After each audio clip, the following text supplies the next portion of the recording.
Once upon a time, in a small village, nestled between rolling hills and flowing streams, there lived a young boy named Suria. With bright eyes that sparkled with curiosity and a mind brimming with dreams, Suria was known throughout the village as an intelligent and ambitious child. His teachers often remarked on his quick understanding and creative thinking. However, beneath this promising exterior, Suria battled an invisible enemy that many of us face daily, an unruly mind. Despite his natural intelligence, Suria struggled tremendously with controlling his thoughts. His mind would dart from one idea to another like a butterfly flitting between flowers, never settling long enough to extract the nectar of knowledge. During lessons, while his classmates absorbed the teacher's words, Suria's attention would drift to the birds outside the window, the patterns on the classroom floor, or the endless daydreams that populated his imagination. This lack of mental discipline affected every aspect of his young life. His grades suffered despite his intelligence.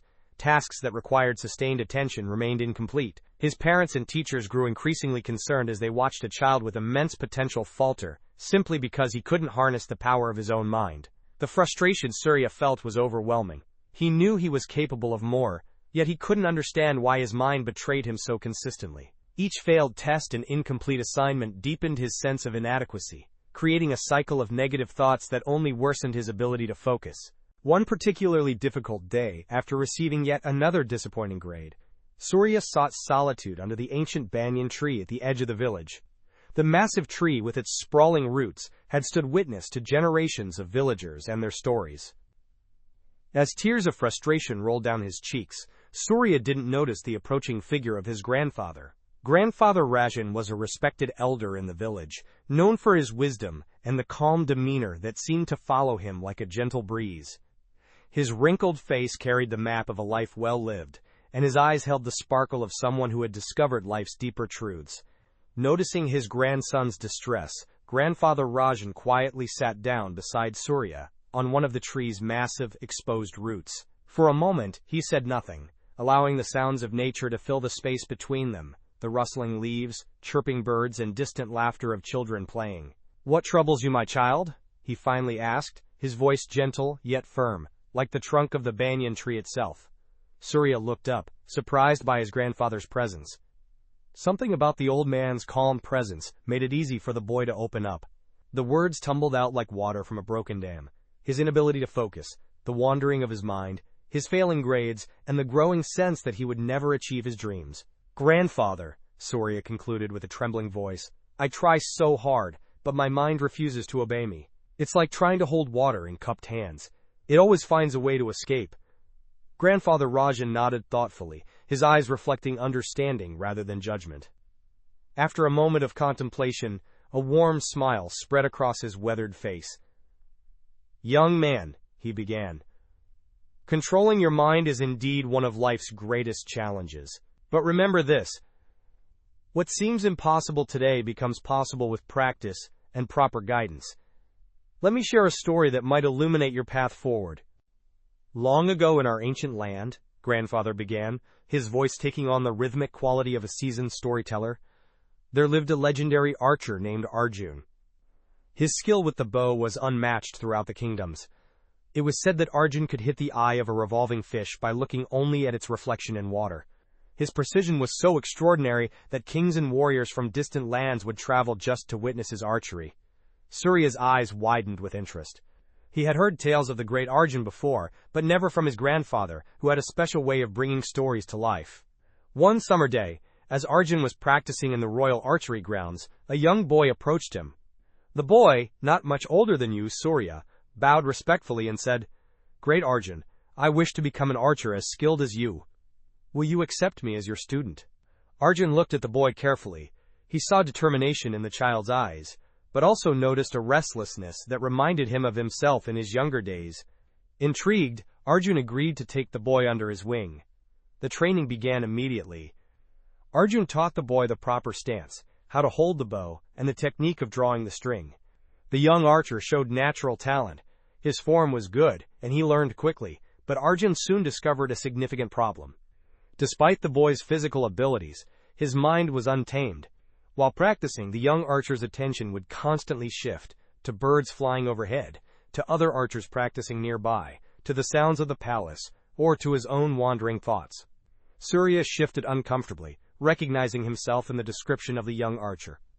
Day after day, the boy's arrows missed their targets. Sometimes they would come close, but never hit the mark with consistency. Frustration grew within the young archer, much as it has grown within you, Suria. Seeing this, Arjun realized that technical instruction alone would not be enough. The boy needed to learn the most fundamental skill of archery, the ability to focus the mind completely on the target. So Arjun devised a special challenge. One morning he took the boy to a clearing in the forest. There, he had placed a small clay pot on a branch of a tall tree.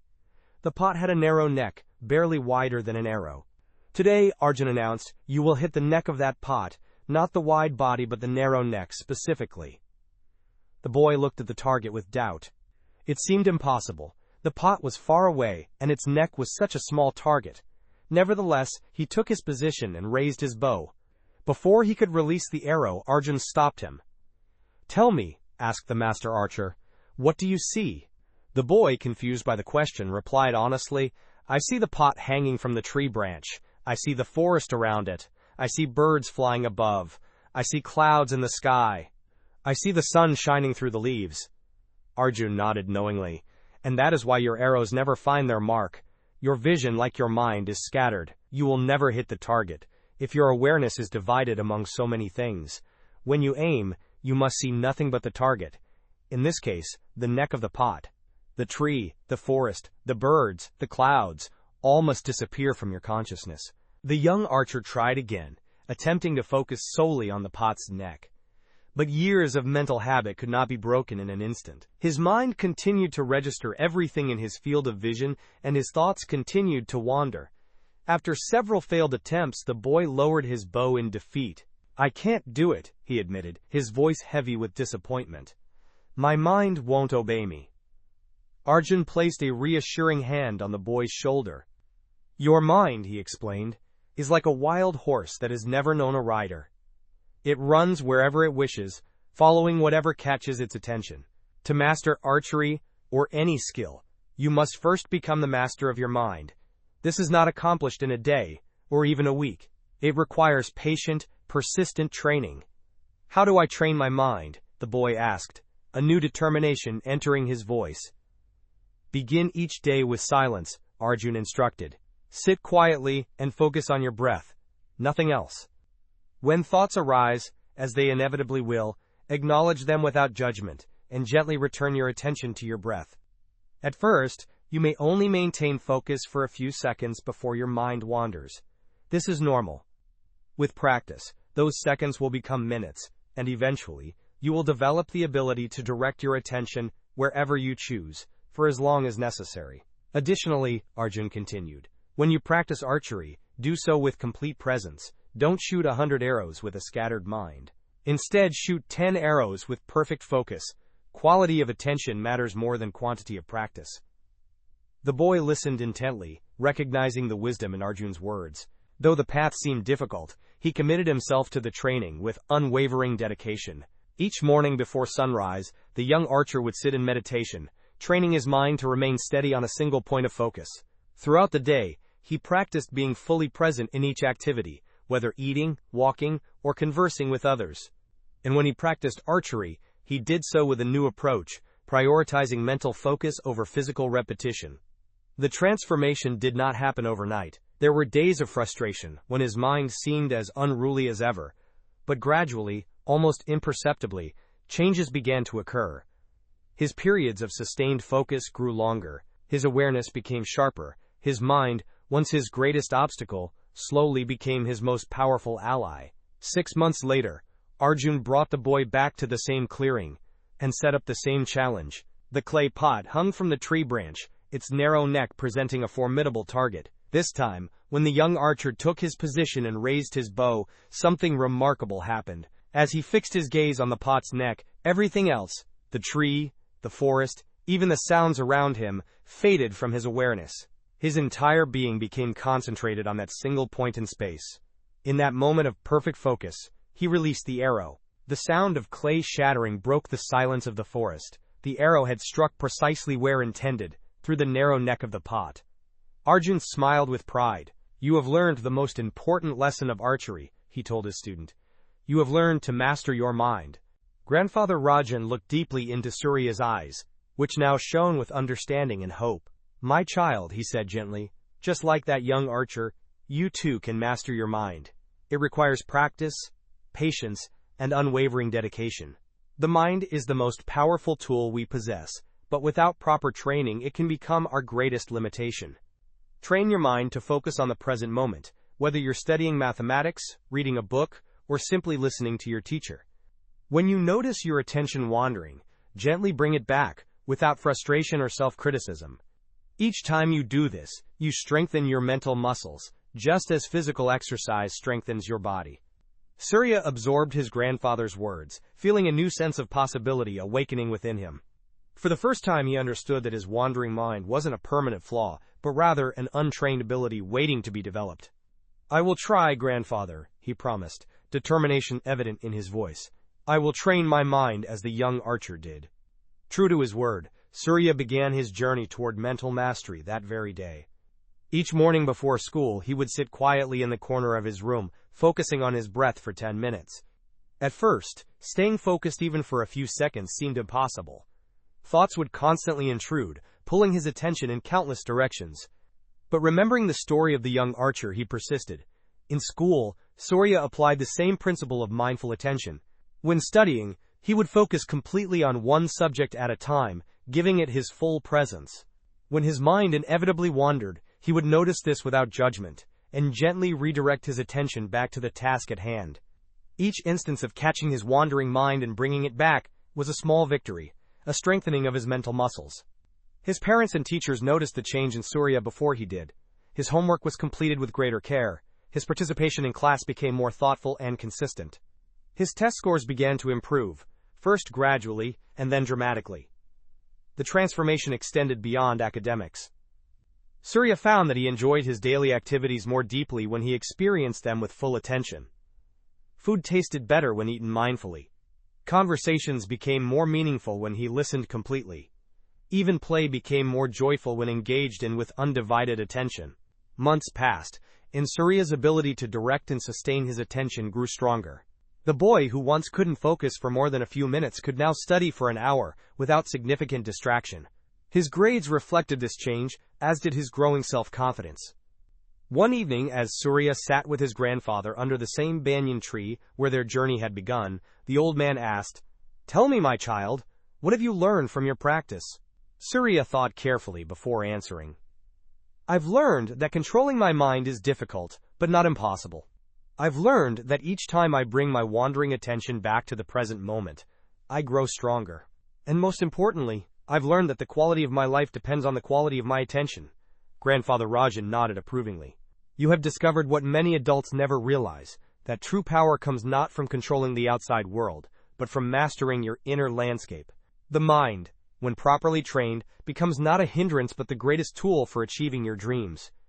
Surya went on to become not just a top student in his village school, but a source of inspiration for other children who struggled with similar challenges.